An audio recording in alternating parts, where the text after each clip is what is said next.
Mr. President, may I now be permitted to proceed? Counsel for the defense may now proceed to cross-examine. Thank you, Your Honor.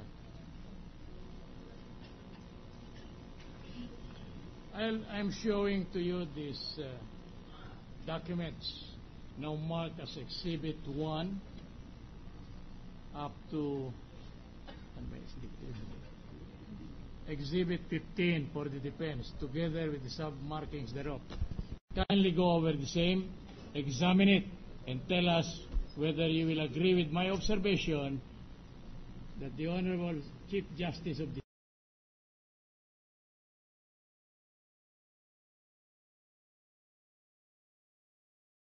Objection, Your Honor. The compliance of the document is a conclusion. Moreover, the best evidence is the document itself. Sustained. We are on cross-examination, Your Honor, and the best evidence rule do not apply. I beg your pardon? We are on cross-examination. How will the best evidence? I beg your pardon? Well, these are public documents. Yes, Your Honor. Although private documents, there is no dispute about the authenticity of this document. Right. The question now I'm asking whether she agree with my assessment and examination of the evidence that there was compliance on the part of the respondent, Your Honor. All right. To avoid any wrangling, the question, the witness may answer. Thank you, Your Honor. Examine it muna.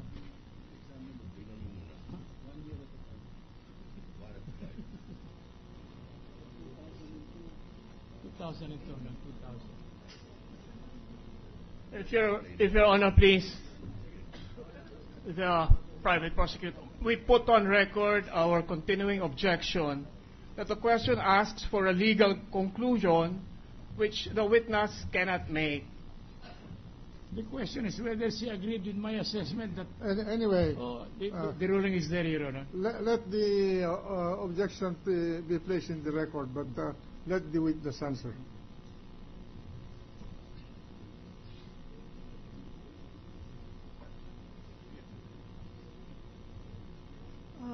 Your Honors, these statements of assets, liabilities, and net worth were duly filed with the Office of the Clerk of Court. Thank you, Madam Witness. That's all with the witness, Your Honor. Any redirect? Nothing else, Your Honor. Thank you very much. All right. The gentleman from Senator Pangilinan, the gentleman from Senator Arroyo. Senator Arroyo first. He raised his hand. It turns out that the defense is adopting the evidence of the prosecution. Is my assessment correct? We are starting towards the end, Your Honor. In fact, we have it marked. But whether we will operate or not will be entirely a different thing, because marking and offer are entirely two different things. Correct. So, then I was just wondering, I thought you were objecting to earlier to the presentation of this. There was no objection on my part. Right, so I was misunderstood. In other words, the prosecution and the defense have the same kind of evidence. Insofar as the statement of assets and liability. Thank you. Insofar as the statement of assets. Your Honor. Yes, you agree on that, no? Yes, Your Honor. Thank you. Thank you also. Senator Pangilinan. Yes, thank you, Mr. President. Madam Witness, just one or two questions. Yes, Your Honor. Earlier, you were asked by the defense counsel that your opinion on whether or not there was a proper filing. And your answer was may proper filing. Yes, Your Honor. Yes. But the articles of impeachment provide for failure to disclose to the public.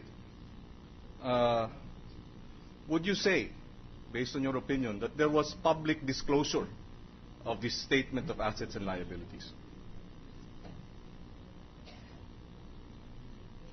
Was there public disclosure? Yes or no? None, Your Honor. Thank you. The Senator from Sorsogon, Senator Scudero. Thank you, Mr. Senate President. Mr. Senate President, I was expecting the parties to actually ask questions along the same lines as Senator Pangilinan, because the article of impeachment, Article 2, says that the respondent failed to publicly disclose his SALN. May I ask, may nag-request na po ba na i-disclose yung SALN ni Chief Justice Corona sa inyong tanggapan? In general, When you say in general, lahat ng miyembro ng korte? lahat po ng miyembro ng korte. Kabilang si Chief Justice Corona? Opo. Nung siya'y Chief Justice na o Justice pa lamang? Nung siya ay justice pa lang po. Hanggang ngayon? Hanggang ngayon po. Nabanggit niyo po kanina, 10 na nag-request ng SALN. I don't remember the exact number, Your Honor. You mentioned in your testimony a while ago na mga 10, sabi niyo, yung Yes, dala niyong Your request. Thereabouts. May I ask, dun sa 10 yon, may ginrant na ba ang korte? None yet, Your Honor. Sang-ayon po sa May 2, 1989 Resolution and Bank ng korte, bago po ako magpatuloy doon, sino po ba ang Chief Justice nung pinasa itong 1989 resolution na ito?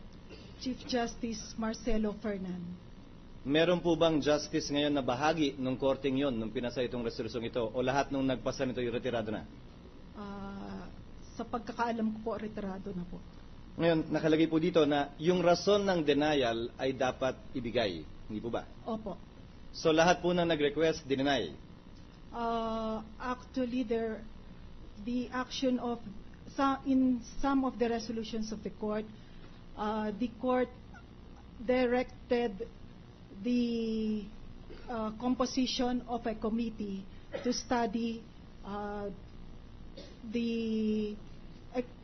it created a committee to determine what can be disclosed.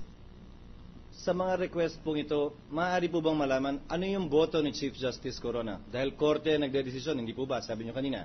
Pag may request, binibring up po ninyo sa husgado, sa NBank. Ano po yung naging boto?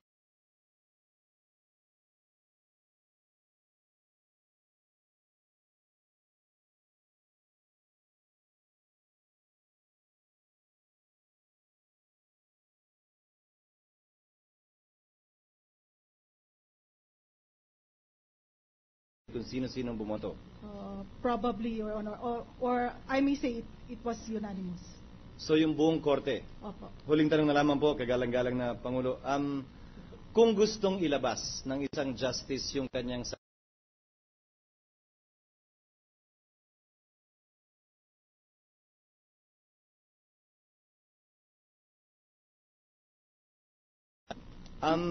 paglabag ho ba yun dun sa resolusyon ng korte? I believe that they are all covered by the resolution. So if they want to disclose their SALN, it is already their own decision. So pwede nilang gawin yun kung gusto nila nang hindi kailangan humingi ng permiso mula sa korte? I believe so. Thank you, Mr. President. Thank you, Madam. If there's none, the majority floor leader. No, Mr. President, I was just going to ask if there are other witnesses to be presented by the prosecution and if they are finished with the witness.